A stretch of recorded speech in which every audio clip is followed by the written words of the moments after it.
आज आपल्या भागामध्ये सच्शील चारित्र्य, शुद्ध आचरण, सात्विक जीवन आणि आभाळा एवढ्या नीतिमान जीवनाचा एकमेव महापुरुष गुरुवर्य शांती ब्रह्मवास्कर यांची महाराज.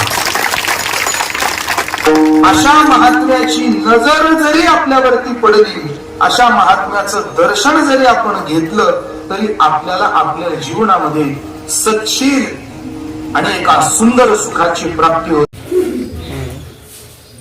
त्यांची वडील